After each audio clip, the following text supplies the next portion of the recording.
Morning. Sorry. Good morning, my friends, wherever you are. This is my third episode of the 12th. And today's topic will be,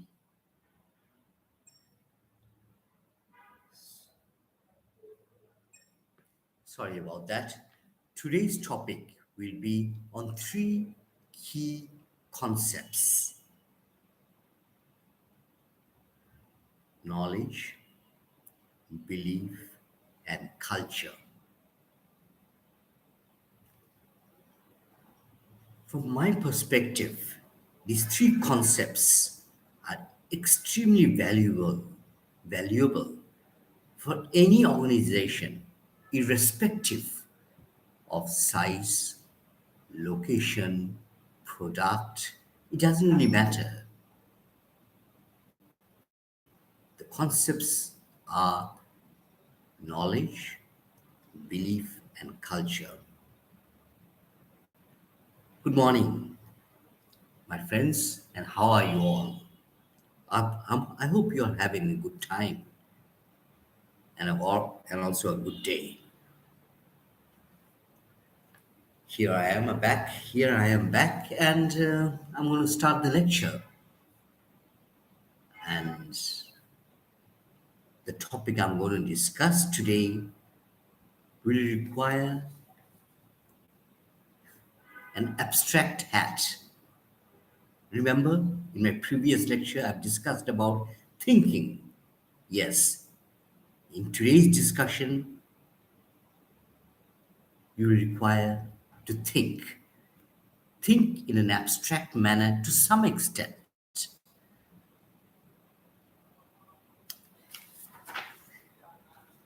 Let's start with knowledge.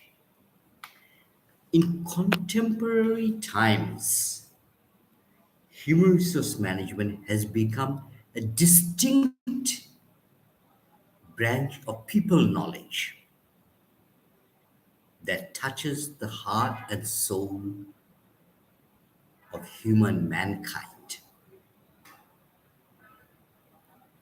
Actually, speaking from as an HRM person, we deal with human resources, we control the individuals, we manage the individuals. Sorry about the controlling. I won't use control, I'll use manage. We manage the people, those who work for us. As I understand, everybody is everybody has talents. Everybody is a is a human and intellectual capital that adds value to the organization. And we must respect that.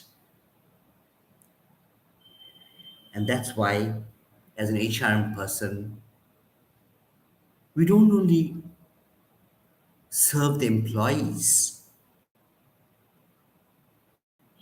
we go beyond that.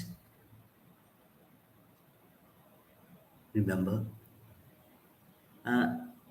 we go be- we go beyond that. What do I mean by that? Uh, we look after the families indirectly, looking after the employee. We also have to look into their families, the context at times, and we have to be really attached to the people we actually serve. We're there to serve the employees. And in order to serve, I must understand the people, understand who I'm serving. Remember, each person is different. So, every HRM decision has a tremendous impact on the livelihood of people. I cannot take HRM lightly. HRM decisions must be sound and emerge from three key themes.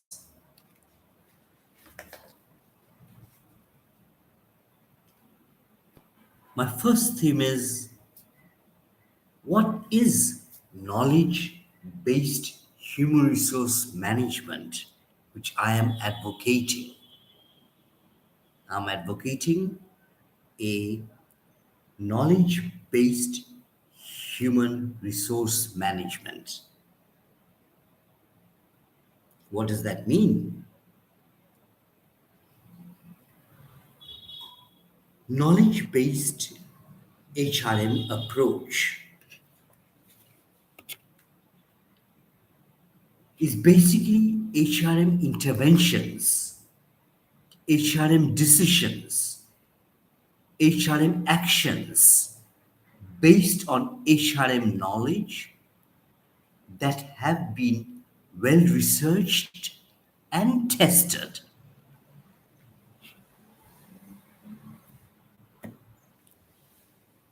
There's so many theories that have come from HR specialists and intellectuals. Take, for example, Maslow's theory of needs hierarchy. Who hasn't heard of that?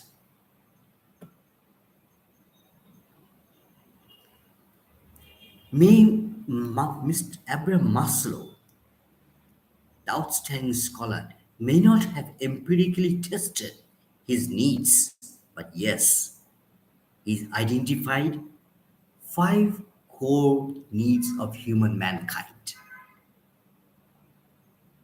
Who's going to? Maybe the sequence is not according to according to Abraham Maslow, but yes, the needs have been identified. Each day I think about the needs. I think it's visible. It's the reality. It's the truth. I a, just give an example of Maslow's needs hierarchy.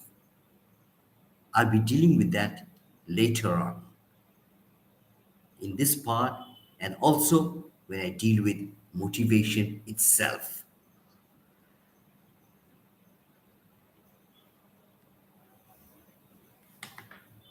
But first of all, what is knowledge?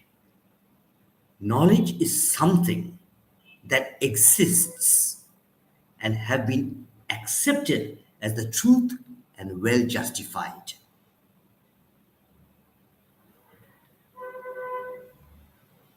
Just remember, inaccurate knowledge may lead to confusion.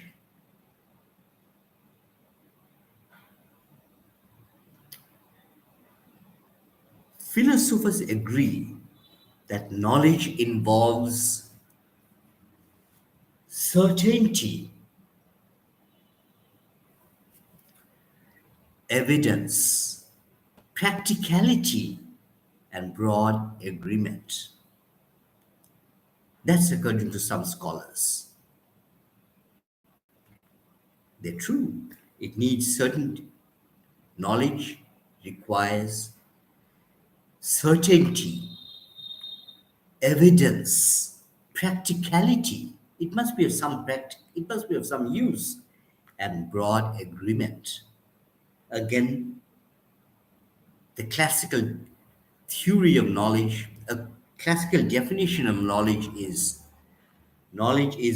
justified true belief. There's a spelling mistake in my PowerPoint. I apologize for that. I've said justice, it should be justified true belief, a typing error in my PowerPoint. Those who are reading it will come across this word, and I sincerely apologize for my typing error. Okay, so what are the three concepts of evidence of knowledge? Justified true belief.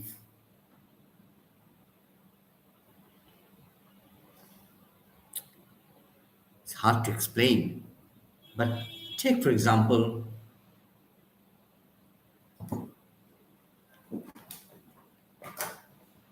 I have in front of me a calculator. I believe that this is a calculator. And it is also well justified that this is a calculated. This is the knowledge that I'm talking about. Instead of there's no question about this. This is the truth. I believe that this is the truth, and that's why it is well justified. That's knowledge.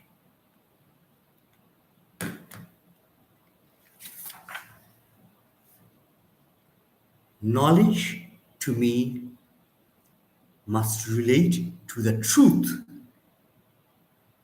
and belongs to someone. Again, there's another spelling mistake. Someone. I've said someone. It should be someone. And the saying, it should be realized that to know is not the same as to believe. So the question is, this knowledge must belong to someone.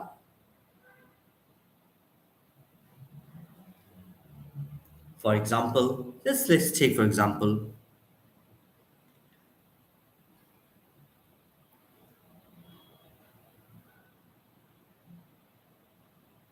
I know the window is closed.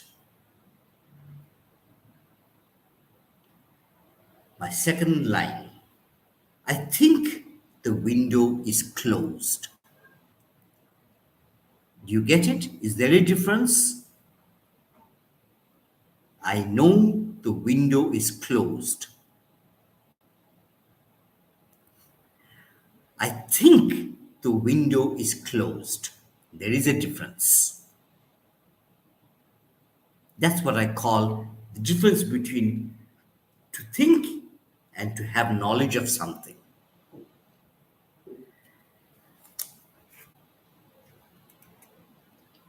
To me, truth is the reality. Knowledge must be the reality. Sorry. Knowledge must be the truth. What is the truth? The truth to me is the reality. Yes, my window closed.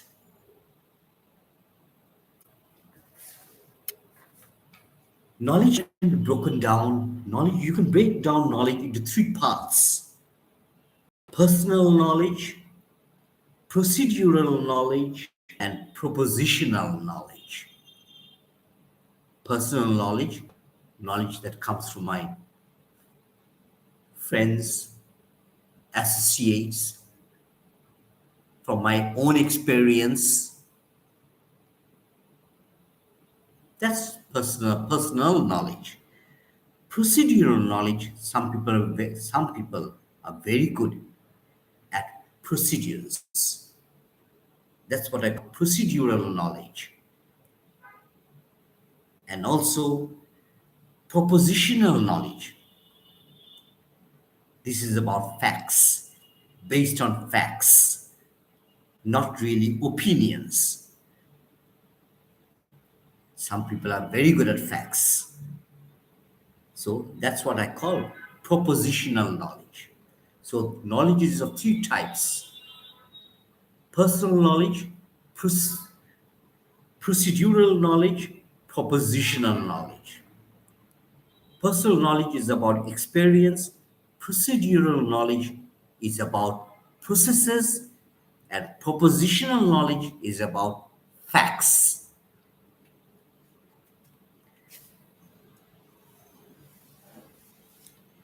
Knowledge based on HRM. In fact, let me rephrase this. Let me rephrase what I'm going to say. Knowledge based HRM is more reliable than mere assumptions. Yes, I can make a guess. How do I know whether it's going to be right or wrong?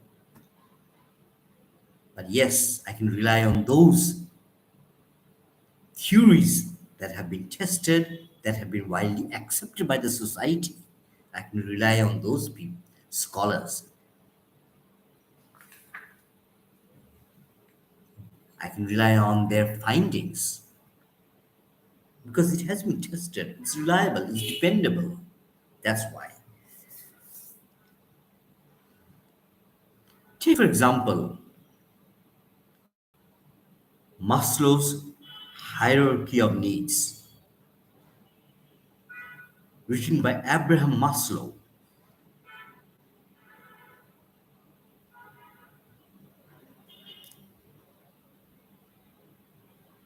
He has divided needs into three parts. He has divided needs into five parts.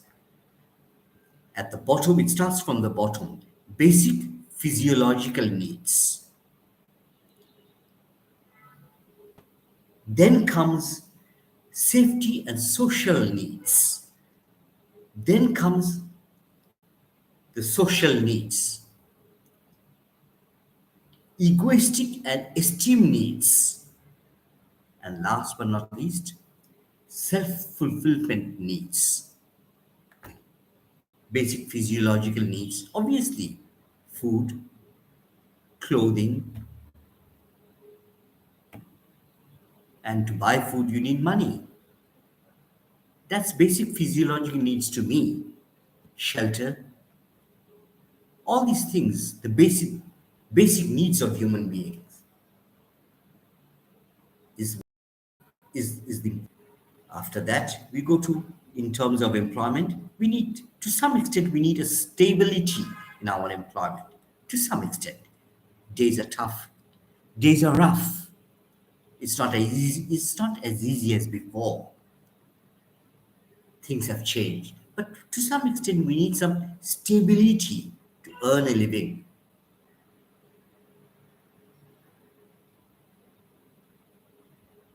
social needs we need to belong to a group we need to belong somewhere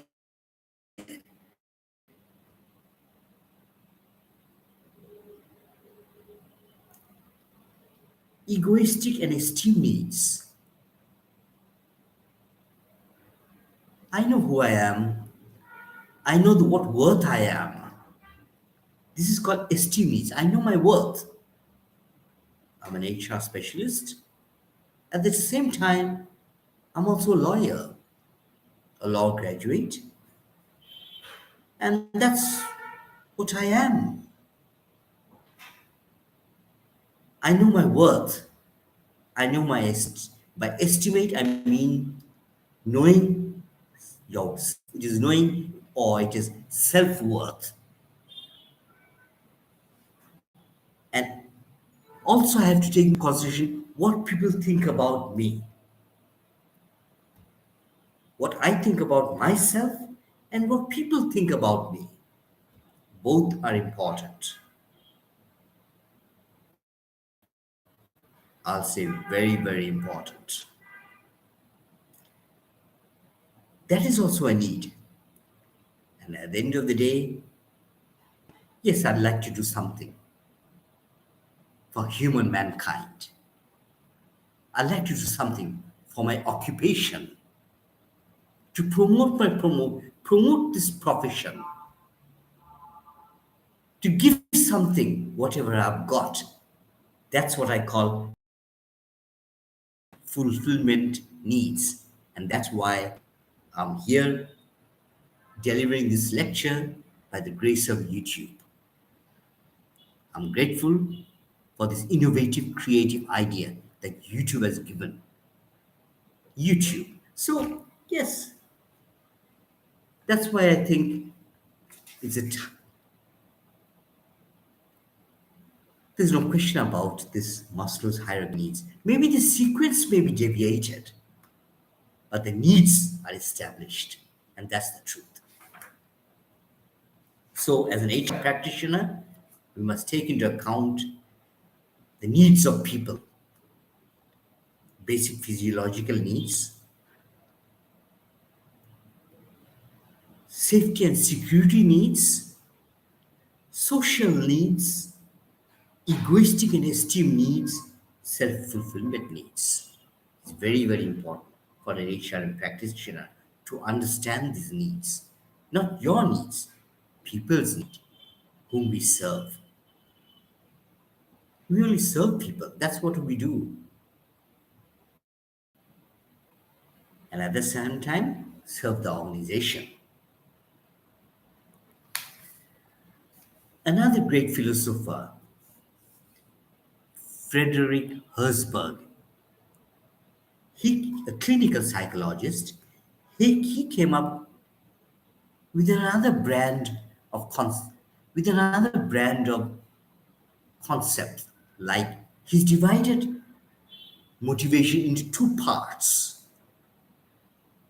hygiene factors, at the same time also motivation factors. He's divided M into two parts: hygiene factors and motivation factors. What are the hygiene factors? Salary, working condition, supervision, company policy, relationships. Without this, the person may be demotivated. But with this, it will not create a motivation.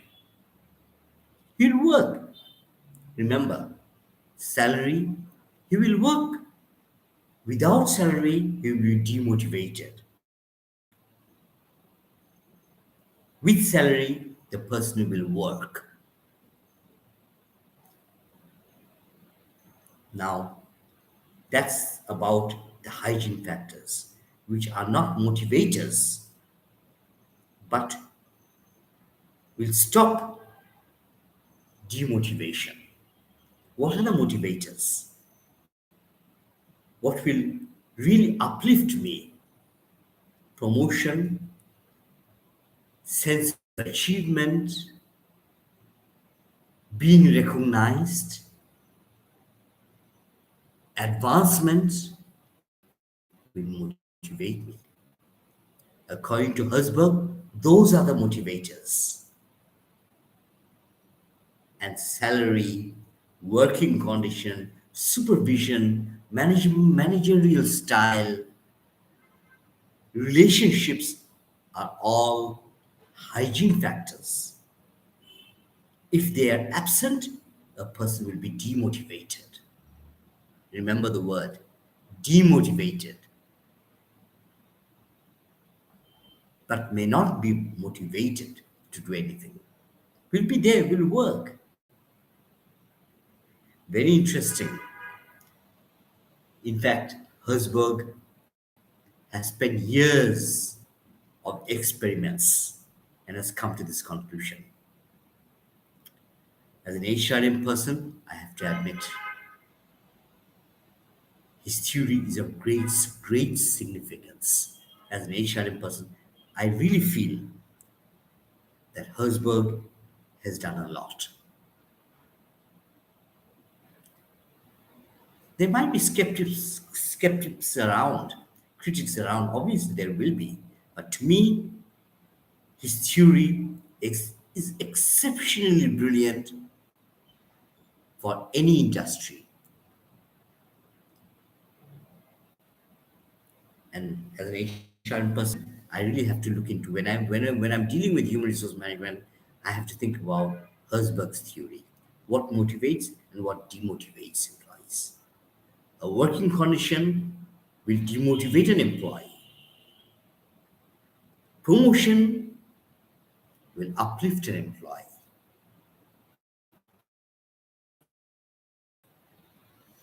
Very interesting. Very interesting.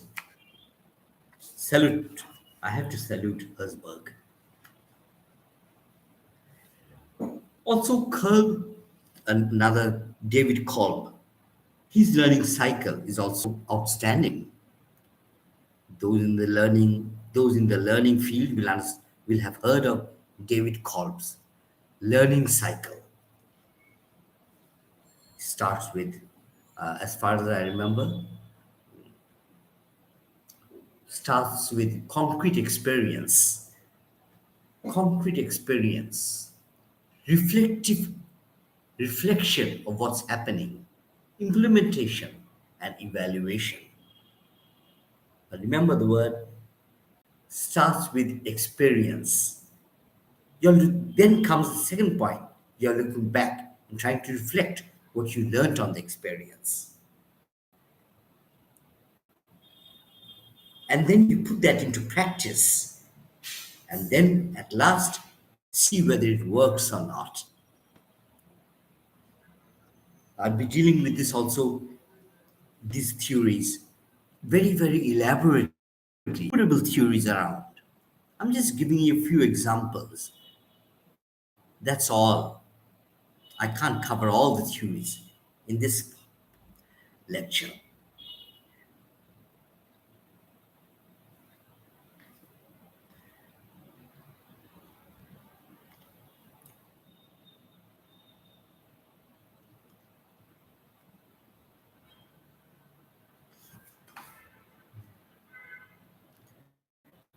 I shall concentrate on belief, a very interesting topic. In times of harsh reality, in times of harsh business reality, belief is an important role.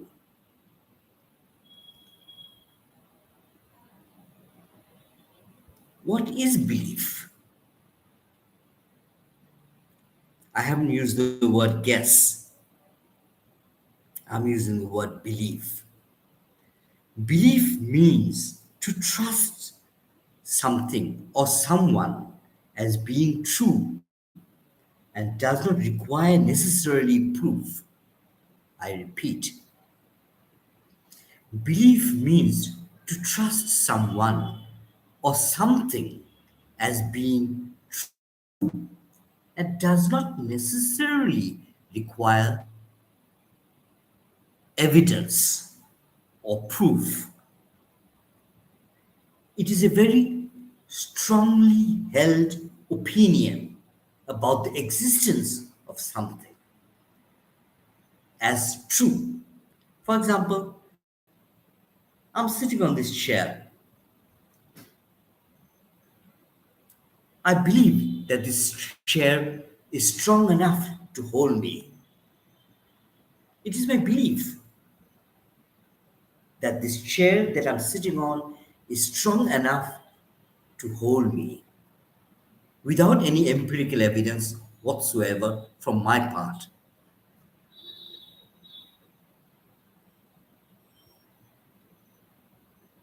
It is a, it is a strongly held opinion of something or someone as being true.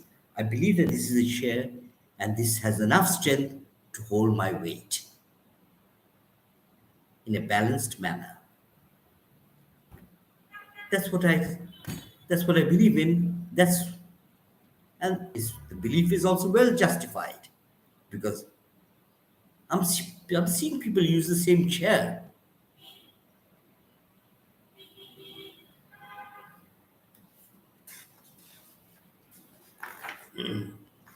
Belief is a mental condition to accept something as true without evidence. In business, belief sets the tune.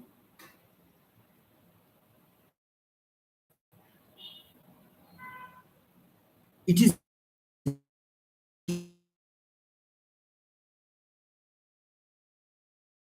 dependable. Belief, you might ask me, where does belief come from? I mean facts. I know enough to carry my weight.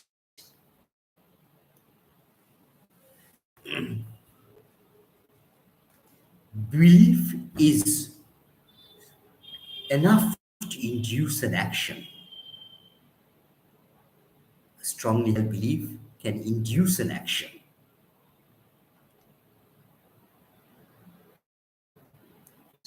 Okay.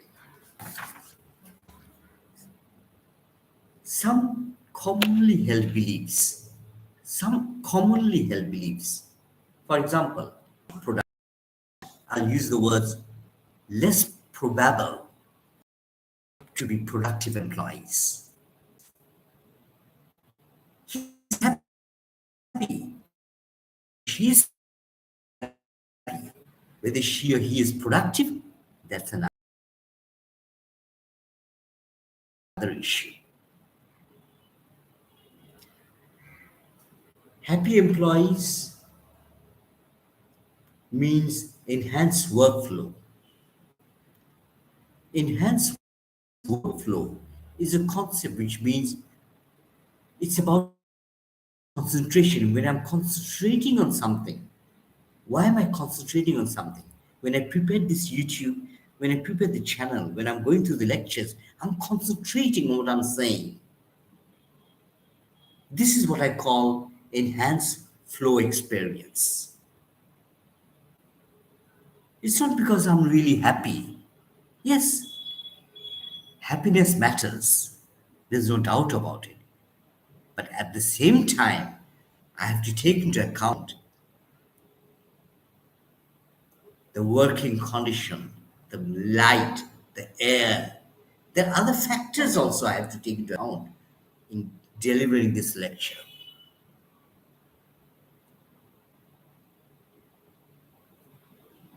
Whether there is, I have to also take into account distractions which can take away my concentration, lighting, room temperature, whether there's enough oxygen or not in the room. All these small elements, micro elements are extremely significant. Yes, I also have to be happy. Feedback is essential. Who says so? Feedback is important if only that feedback is accepted and understood by the employee. I hope you'll agree with that. You give me feedback. If I don't understand the feedback, it's not my fault. I don't understand what you're saying. So, first of all, I have to understand what you're saying. And then the next question is yes, I'll accept the feedback. Then it becomes important. Feedback itself doesn't really become, is not significant. If it is not accepted, endorsed, and understood by the employee. Reward is based on experience, skills, knowledge, and position. By reward, it means simply stating, by reward, I mean salary. Instead of salary, I've used the word reward. Let's make it simple wages. Yes, it is based on experience, ability, attitude, aptitude, skill. There's no question about it.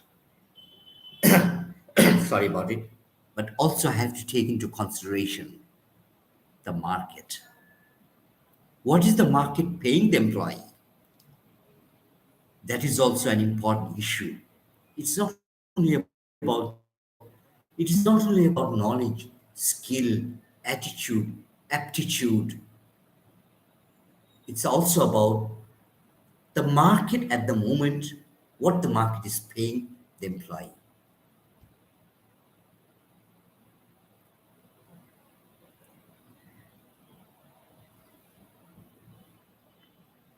So these are the commonly held beliefs which may not always be correct. These are just a few examples, may not always be correct.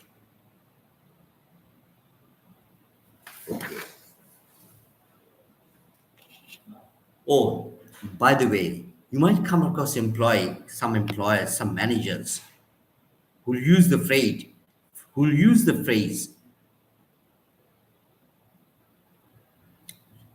sorry, do the best you can. Think about that. Manager comes to you and says, "Hi, mate. Hi, mate. Do the best you can." I don't know what that means. It's a thinking. Maybe the manager is saying something, he's thinking something. The employees think, I don't know what I'm supposed to do. I don't know. I haven't got the skills, knowledge. So this thinking is also a discrepant thinking. If I say, do the best you can, it's very vague. In order to understand this, there must be a very close relationship between the employer and the employee. A very close connection. If there is a close connection, if both know each other well, it's okay, fine. There's nothing I can say about it. So, my friends, my next topic will be on culture. To me, it's extremely significant, so significant that words, I have no words to express.